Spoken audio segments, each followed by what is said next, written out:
It's marketed as 95 recipes, but I think it's like 105 or so because there's a lot of recipes where you have to make this thing in order to make this thing to this thing. So it's like a lot of connection. Hidden, yeah. Yeah. So I would essentially say you should start from the beginning. You know, the first chapter is like jails and pantry. You build from that. And so once you master it, you can, as each chapter goes on, you build from your skill level. And then the last one is actually Lao American Fusion, where I play in the kitchen and I use everything from the book to make each dish. And how many recipes did you start with? I started with like 200 plus recipes, and so it was definitely one of the challenges of narrowing down with the limited 256 pages of what would go in there. And so I went back and forth a lot with my editor, and we just would cut. I'm really curious if we could get some insight in that and sort of share with us your thought process in selecting what would end up in the book.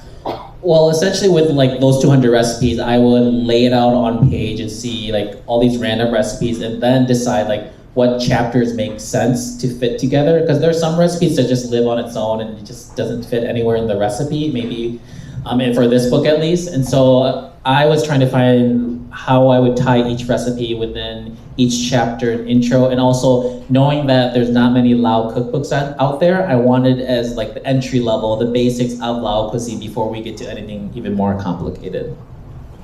What were you like? The tricky thing with like you are an influencer. That's what I'm saying, and that's how you say it, right? Yeah. You made me say it that way. Yeah. And through your years of influence, you would give recipes and great comments always because the internet's good. But sometimes people would say, well, my mom didn't do it that way, or how do you is there fear with that at all? Just like because it's a culture again, we don't have recipes. Everyone has their sort of way of doing things. No, I love that you brought up the point because I think... You're welcome. Thank you so much, Kulap, you're amazing. So I think the internet has helped the book tremendously because my mom has a way of cooking, but when I was able to share maybe her way or my new way of cooking this traditional Lao dish, a lot of people would chime in like, oh, that's not right, or this is the right way. And so I like to say this book was also created with the Lao diaspora because it was with their criticism and their suggestions and tips that made the recipes even more refined. So I like to also share that, SaengsKitchen.com has all these free recipes, but those are very much the drafts. What you see in this book is the final version. And so that from the help of the community. And so I always accept criticism and invite in that. I'm sure there'll be more after this book as well, but I think it's a beautiful thing. Okay, so then the flip side of that, for people who know this food, for this wonderful gentleman who's joined us, you look at the recipe for padak, and it could be very daunting to say hey, do you have a random container? What my mom used was probably from Home Depot. Who knows what was in it before? You don't say that, but for him to be hey, cut up some fish and then come back in 6 months. What's the other side of that? So I share even the badak recipe because it is essentially for the dedicated people that are hardcore into Lao food and really want to put the time and energy. We have some in the audience. Chef Bobby, what's Chef up? Bobby's here, amazing. But essentially, it's the levels of how far do you want to go in making Lao cuisine. So there's the entry level, the gateway, and then if you want to be a hardcore Lao mom, you make the badak and you let me come and taste it. Yeah, I think you even mentioned a brand that you can pick up at a store if you can't. Oh yeah, and I tell people this is an accessible book because there are ways to making Lao food. If for some reason you don't have the year to wait to make badak, you can use pan Thai version. Why? Because you're dying or something? I don't know. But also, if you for some reason just can't approach the funky food yet, you can replace it with just a little bit more fish sauce, and you can gradually get into understanding and finding the joy of funky foods. Joy, I have no concept of time, so when it's time for questions, let me know. Okay, I'm going to continue. Okay, so let's talk about how the book looks. you not only wrote it, created the recipes, you did all of the pictures. Yeah, it's incredible. Yeah, especially since prior to this book, what was your photography experience? It was amazing. What, sorry? That's a weird way to describe one's No, background. for me, I've loved photography as a hobby, right? To just take photos and whatnot. But it was always before social media, but it was never high-end, professional, like cookbook quality until now. Yes, and I'm leading you into one of the stories that I just really love, is that you got this book deal, which was huge, incredible after years of work. And then you got your offer, and you were just looking like the refugee that you are, looking at where's this money going? What's this light item? And you settled on to photography. And you said, I want that money. Is that correct? Okay, so essentially, I needed to pay for rent. And so, It's real. You're in those moments. But for me, I love learning. And yes, I didn't have those skills until the book proposal and the pitch was given and bought, right? And so. And you did look for a Lao I did. photographer. I actually did. I wanted a Lao team to help build this book, and so I did do a social media reach out. Like I shared, like, oh, I'm looking for a Lao-based photography that specializes in food. There was no one that answered that call, and so I called myself. I was like, hey, you need to do it. And you picked up. I was like, oh no, it's gonna be stressful, but you need to do it. But it wasn't smooth sailing, right? You were like, you didn't take a couple of shots on your phone and ask your publishers if that was okay. Can you talk about that process? Yeah, so essentially working with 10 Speed Press,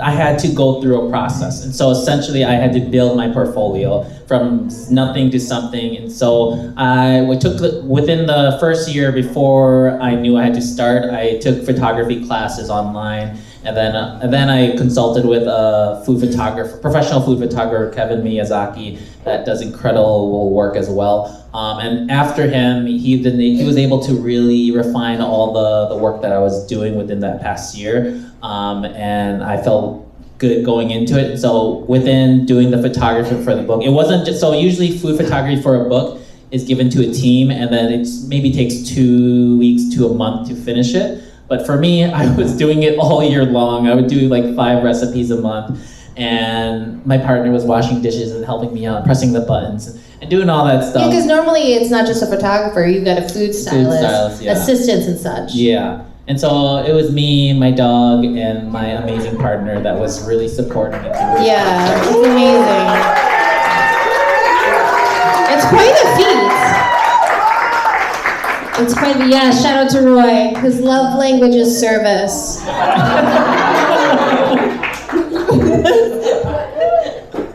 got to say it out loud, Roy. He hates this. He's so mad at me right now. He does not like this. Saeng, so I mean, God, I really want to make you cry. Dry up here. Okay, let's try. Okay.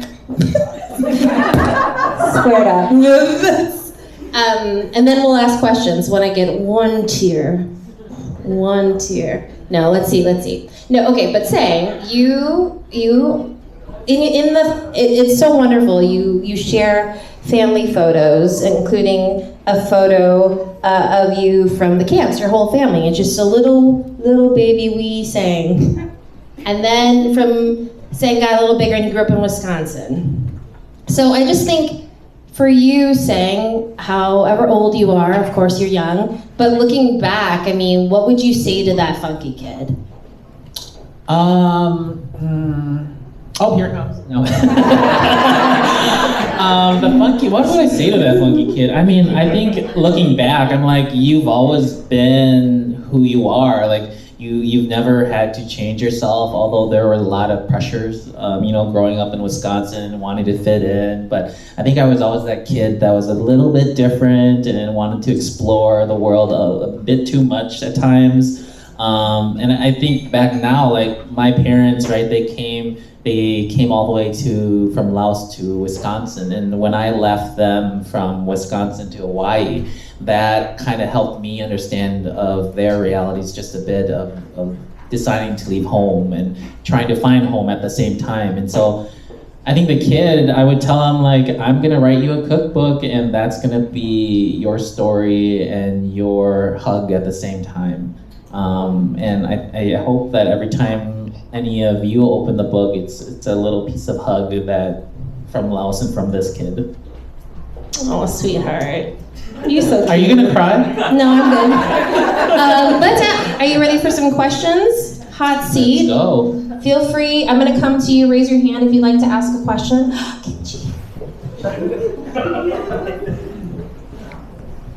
What's your favorite recipe in the book? Ooh, it depends on the day, but I would say, I think it's the gang no mai. And that is the bamboo yanang stew that is like dark green, herbalicious, but it has badak in there as well, and it's just so good, and it reminds me of home. My mom would make at least once a week, different variations. She would go foraging for the bamboo, for the herbs, and it is just a dish that brings me home every time I make it. So I would recommend the bamboo stew. Any other question back here? Sydney? How did Kulap influence you in this book? It's so not about me. It's not about me, it's okay. Anyone else have a question? Over here, where's I? I'm coming. I'm curious how, when you told your family that you wanted to write a book, how they took it. Only because I'm in the process of writing my own book, and my family went, are you crazy? So. I mean, I don't know if I ever asked or told them. I just did it. But essentially, you do it. It comes from the heart. And if it's something you want to do, I think that's a gift. It's such a beautiful gift that maybe your family doesn't understand at the time. But when you're able to actually have it presented and show it to them, when I showed them my book, it was such a transformative experience. Like, you could just feel the energy in the room. Like, it just felt full circle. And so what I would say is just do it. You don't have to tell them. I mean, you can if you want.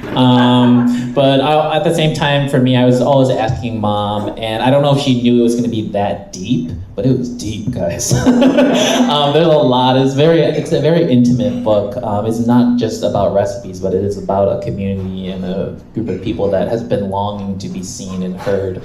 So if you all have those dreams of writing and sharing, creating these stories, I think it's so crucial that we do, because that gives more power to who we want to help within this crazy world.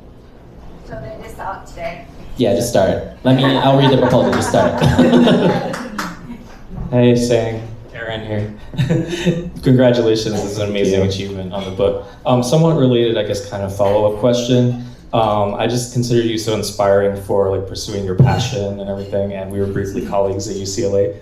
So I'm just curious, like, when you knew it was time to like pursue this passion full time, and what that decision process involved. Thanks. Thank you, Aaron. So I was an academic counselor at UCLA. I'm a trained mental health therapist, but at the same time, so I think when I was helping these students at UCLA and UCI, as a counselor, you're telling these students to go beyond, to do more, to reach for what is their dream. And I think what I realized after a year or two, it made me realize, like, I can't just keep doing this as a hobby, because it is my dream. And how am I supposed to be telling these students to pursue their dreams if I don't do it for myself? And so essentially, I built my way up to working from 9 to 5 as a counselor, and then the evenings I would go to gourmandise, teaching cooking classes. I even incorporated doing cooking classes within UCLA as my job. So always finding ways to bring your passion within your world, because